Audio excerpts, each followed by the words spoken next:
ഈ ദിനം ഈശോയോടൊപ്പം ഈശോയോടൊപ്പം. ആരാധന ആരാധന യേശുവേ ആരാധന. ആരാധന ആരാധന യേശുവേ ആരാധന. ആരാധന ആരാധന യേശുവേ യേശുവേ യേശുവേ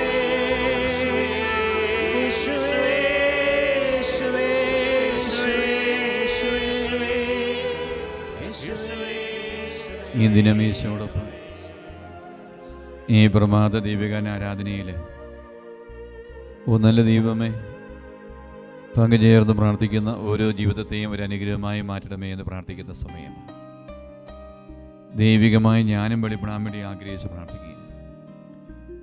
ഈ ദിനം പ്രത്യേകമായി സമർപ്പിക്കുന്ന തിരുവചനം ജ്ഞാനത്തിൻ്റെ പുസ്തകം 9-ാം അധ്യായം 18-ാം വചനത്തിന് അഭിഷേകം ഞങ്ങൾക്ക് തരണമേ നമുക്ക് ആഗ്രഹിച്ച് പ്രാർത്ഥിക്കാം. തിരുവചനം ഇപ്രകാരമാണ് പറയുക: ജ്ഞാനം ഭൂവാസികളുടെ പാത നേരെയാക്കി. ദൈവികമായ ജ്ഞാനം ഒരു വ്യക്തി വെളിപ്പെടുമ്പോൾ ഒരു മനുഷ്യൻ്റെ പാത നേരെയായിട്ട് മാറുക. ജ്ഞാനമില്ല എങ്കിൽ പാത നേരെയായി മാറില്ല. ഓ നല്ല ദൈവമേ, ഞങ്ങൾ സഞ്ചരിക്കുന്ന പാത അവിടെ നേരെയാക്കി തരണമേ എന്ന് പ്രാർത്ഥിക്കുക. നമ്മൾ സഞ്ചരിക്കുന്ന പാത ശരിയായ പാതയാണ്. ശരിയായ പാതയിലൂടെയാണ് ഞാൻ ഇതിനെ സഞ്ചരിക്കുക. അത് തെറ്റായ ഒരു വഴിയിലൂടെയാണ് സഞ്ചരിക്കുക. എപ്പോഴാണ് ഒരു മനുഷ്യൻ്റെ പാത നേരെയായി മാറുക? ഒരു വ്യക്തി ദൈവികമായ ജ്ഞാനം വെളിപ്പെടുമ്പോഴും ഇവിടെ ഈ ആരാധനയും നല്ല ദൈവമേ പ്രാർത്ഥിക്കുന്നു. അങ്ങയുടെ മക്കൾ കണ്ണുനീരോടെ പ്രാർത്ഥിക്കുക. ഈ ആരാധനയെ പങ്കുചേർത്ത് പ്രാർത്ഥിക്കുന്ന ഓരോ വ്യക്തിയിലേക്കും ഈ നിമിഷത്തിന് ദൈവിക ജ്ഞാനം ഒഴുക്കപ്പെടാൻ വേണ്ടി ആഗ്രഹിച്ച് പ്രാർത്ഥിക്കുക. എല്ലാ ജീവിതങ്ങളും ദൈവിക ജ്ഞാനം വെളിപ്പെടട്ടെ. ദൈവിക ജ്ഞാനം ഈ സമയം കടന്നു വരട്ടെ. അനേക ജീവിതങ്ങളെ ദൈവം ഈ സമയം ദൈവിക ജ്ഞാനമുള്ള വ്യക്തിയാക്കി മാറ്റുന്ന സമയം. ദൈവിക ജ്ഞാനം വെളിപ്പെടുമ്പോൾ ഒരു വ്യക്തിയുടെ പാത നേരെയായി മാറുകയാണ്. ദൈവികമായ ജ്ഞാനം, ദൈവത്തിൻ്റെ ജ്ഞാനം ഈ സമയം തന്നെ ഓരോ വ്യക്തിയിലും വെളിപ്പെടാൻ വേണ്ടി ആഗ്രഹിച്ചുകൊണ്ട് ഇരുകരങ്ങൾ സ്വർഗത്തിലേക്ക് ഉയർത്തി യേശുവേ യേശുവേ യേശുവേ എന്ന് സ്തുതിച്ച് പ്രാർത്ഥിക്കും. യേശുവേ യേശുവേ യേശുവേ യേശുവേ യേശുവേ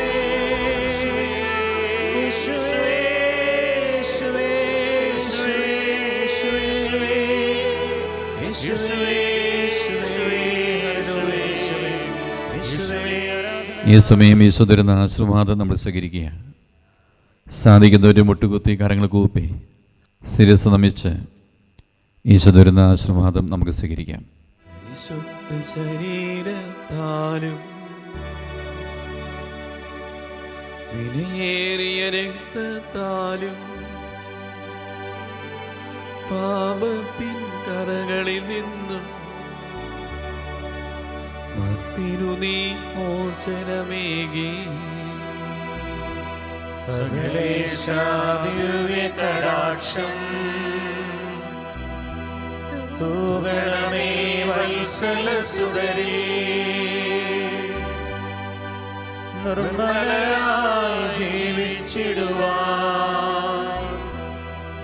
ചിന്തണമേ ദിവ്യവരങ്ങൾ.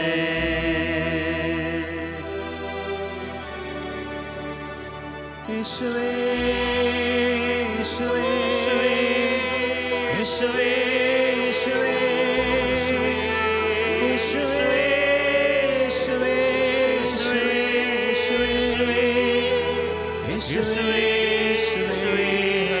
യേശുവേ യേശുവേ ആരാധന യേശുവേ ആരാധന.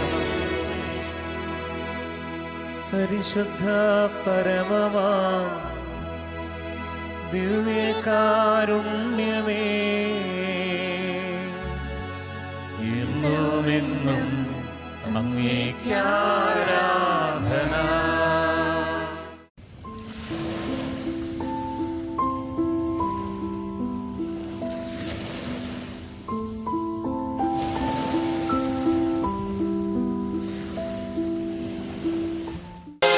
എൻ്റെ പേര് ട്വിൻസൺ തോമസ്. ഞാൻ മാവേലിക്കര സെൻറ് ആൻസ് ഇടവകയിൽ നിന്ന് വരുന്നു. ഞാനൊരു നേഴ്സാണ്. 2023 അബുദാബിയിൽ നിന്ന് ജോലി നഷ്ടപ്പെട്ട് നാട്ടിലെത്തി. അതിനുശേഷം ഞാൻ എൻ്റെ ജർമ്മൻ ലാംഗ്വേജ് പഠനം ആരംഭിച്ചു. 1 വർഷം കൊണ്ട് എൻ്റെ ജർമ്മൻ ലാംഗ്വേജ് പഠനം പൂർത്തിയായി. എന്നാൽ എക്സാം എഴുതാനും മറ്റുമായി വരുമാന മാർഗമില്ലായിരുന്നു.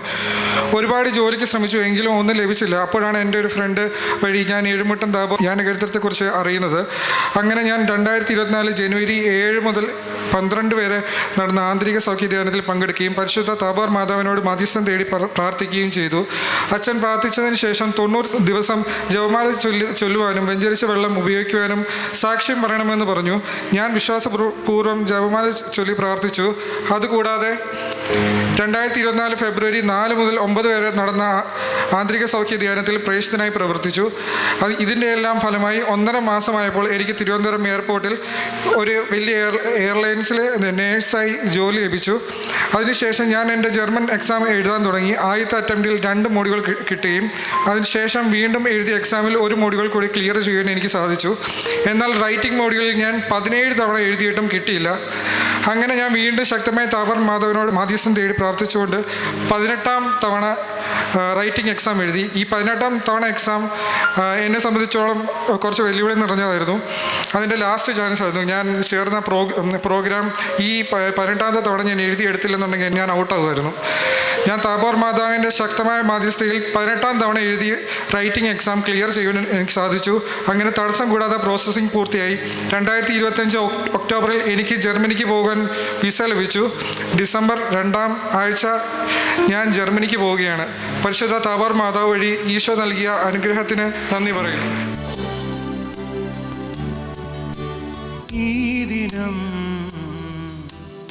ഈശോയോടൊപ്പം